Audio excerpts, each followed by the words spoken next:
Estrear no Qual Stage, essa é a minha terceira apresentação aqui, foi um desafio para mim, porque eu não tinha tocado nessa parte do Rio de Janeiro, na Barra. Então eu não sabia qual seria a reação do público, como era o público. E, e para minha surpresa, para minha grata surpresa, foi uma reação maravilhosa. Eu me sinto muito à vontade no Qual Stage. Gosto dessa casa, já me acostumei. Além disso, a tradição que a casa tem, né? Foi o Metropolitan por tanto tempo e apesar desses 3 anos de Qual Stage, eu acho que o Qual Stage manteve essa aura, esse charme e manteve essa história da música brasileira, da música internacional, da música brasileira. Então, é sempre uma honra, um prazer poder subir nesse palco e o público é sempre fervoroso, sempre com energia maravilhosa. Então, é uma honra para mim poder fazer show aqui. Quando eu sei que eu vou fazer show aqui, eu fico muito feliz. Eu diria que o meu primeiro incentivador, de maneira indireta, foi meu pai. Porque eu lembro que, ainda em Salvador, eu estava tentando sempre entrar em, digamos, carreiras convencionais. E meu pai sempre me dizia, meu filho, essa não é a sua área. E olha que meu pai era formado em Direito, professor. Ele já sabia que a minha inclinação para a arte era mais forte. Então, eu acho que o maior incentivador de maneira indireta, porque ele queria que eu corresse atrás, eu buscasse pela excelência, foi meu pai. Agora é claro, né, em termos de influência, foram desde os meus colegas de banda em Salvador, até os músicos e as bandas internacionais, que vai de Dire Straits, Supertramp, Pink Floyd, Led Zeppelin. No Brasil, sei lá, música mineira, Toninho Horta, Flávio Venturini, João Bosco, Djavan, Milton Nascimento, Kurt Elling, Ella Fitzgerald, Frank Sinatra, Elvis Presley, Louis Prima, Dean Martin. É tudo uma salada musical na minha cabeça que eu precisava tentar expressar de alguma forma. Eu acho que isso é o artista. O artista é uma junção de influências, onde ele procura nesse medium se expressar, né? E, se possível, como você bem disse, tentar inspirar as outras pessoas com a verdade, com a sua verdade no palco. Essa é uma coisa que eu acredito piamente. Se você consegue se expressar de maneira verdadeira e o público absorve isso, gosta disso, você já tem meio caminho andado. E eu tive e tenho essa felicidade. Um trabalho longo, porém o mais sólido possível que eu posso tentar transmitir. Nos Estados Unidos veio a influência do rock, né? E depois com a maturidade, enfim, com a adolescência, com a fase pré-adulta, a influência do rock mais moderno, digamos assim, e do jazz. E eu tentei transmitir isso através das bandas que eu monto, através dos meus projetos, tentando dar a minha linguagem a esses clássicos, né? Tentando expressar da minha maneira. A minha ideia era que o público tivesse a ideia de que eu compus essas músicas, que elas fossem minhas, entendeu? Claro que não são, mas é que eu as sinto minhas. E isso também eu acho que faz parte do conceito do intérprete. E me encontrar como artista, eu me identifico muito com os crooners, com os cantores, o que o Sinatra chamava de saloon singer. É onde eu me sinto mais verdadeiro, mais forte. E é isso que eu sinto. Na Bahia, naquela época, na década de 90, eu tinha um público, e o público baiano ele é extremamente eclético, ele gosta de muita coisa. Mas para tentar buscar um público maior e uma aceitação, eu tive que ir para o eixo Rio-São Paulo naquela época e enveredar pela televisão e pelos musicais. Nos musicais já encontrei onde me expressar, a parte do canto, a parte da atuação. A dança nem tanto.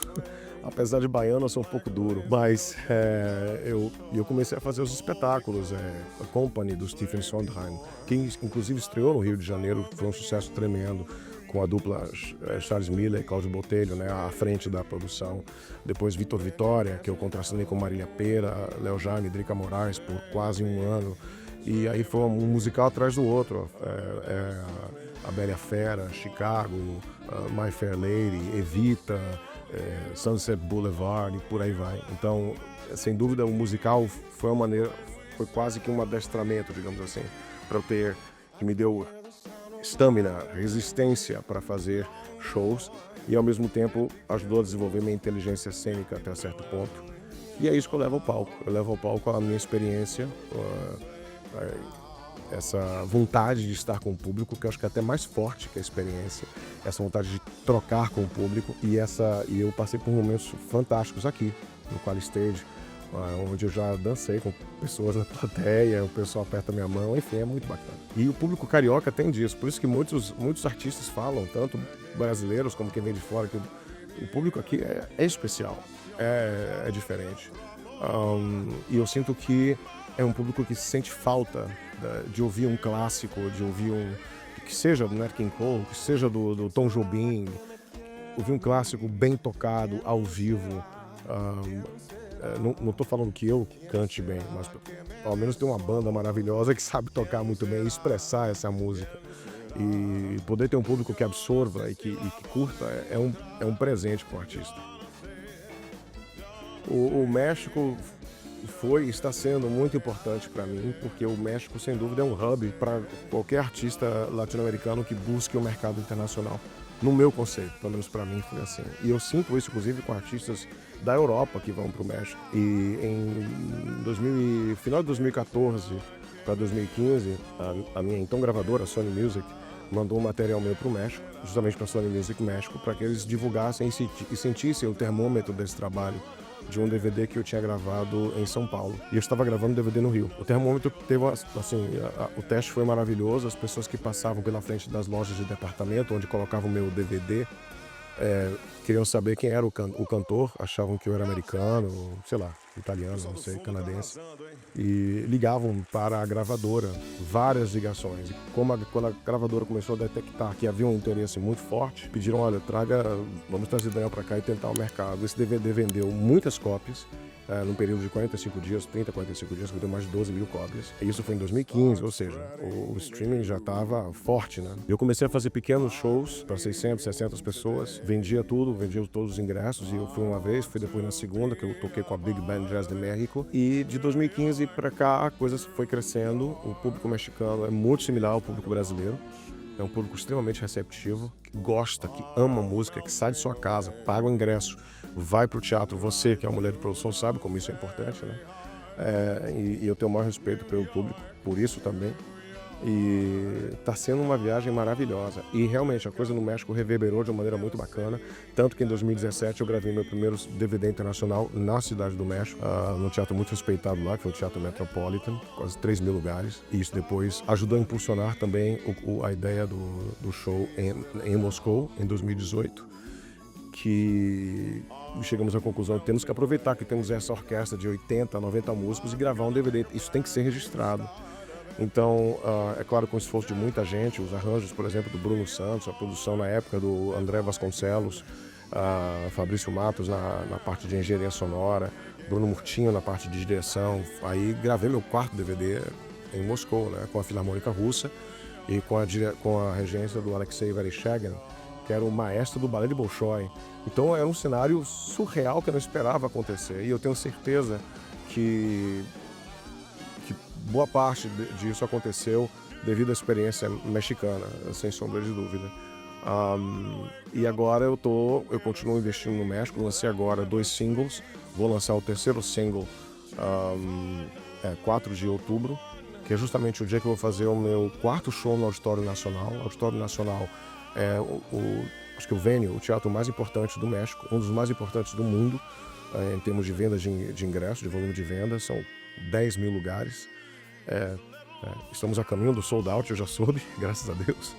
Então, assim, um momento muito, muito contente, mas eu não esqueço e jamais esquecerei e valoro o meu público aqui no Brasil, que foi graças a ele que tudo começou, que eu estou aos poucos, de maneira firme e forte, chegando lá. Obviamente, não sou sozinho, tenho um time maravilhoso, tanto no Brasil quanto no México. No México eu tenho a Art Show em Vivo, capitaneada pela Elizabeth Gonzalez, que já levou artistas como Bob Dylan, de Bob Dylan a Marcel Marceau, a Air Supply, a Alejandro Sanz e muitos outros. E aqui eu tô com a parceria com o meu querido Eliezer Lemos, do escritório Os Lemos. E então essas duas parcerias, esses dois países, estão me ajudando muito. E eu continuo também com o pessoal da antiga, tem a Ivana Simões, por exemplo, uma das pessoas mais pacientes do mundo, que cuida da produção, assim, com 14 anos, Então, assim, eu acho que é uma junção de pessoas que fazem tudo isso ser possível. E é difícil mesmo, você tem razão. Fora de cena, eu sou meio chato, assim, muito monótono. Gosto muito de comer. Minha luta é me controlar, eu gosto de comer bem. Adoro meu vinho. Graças à minha namorada, Roberta, ela me força a fazer exercício, senão eu estaria um gigante. Gosto de estar com minhas filhas o máximo possível de tempo. Eu adoro levá-las para viajar. E sair com os amigos, bater papo. Eu gosto disso, eu gosto de estar perto de quem me quer bem e manter a minha saúde mental. E uma das coisas mais bacanas para a saúde mental, ao meu ver, é ter esse convívio social, é ter manter os amigos perto e tomar um bom vinho.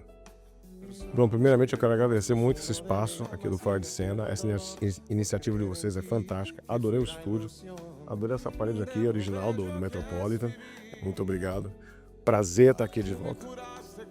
Obrigado. Espero sempre poder voltar aqui pro Qualistage. Muito obrigado.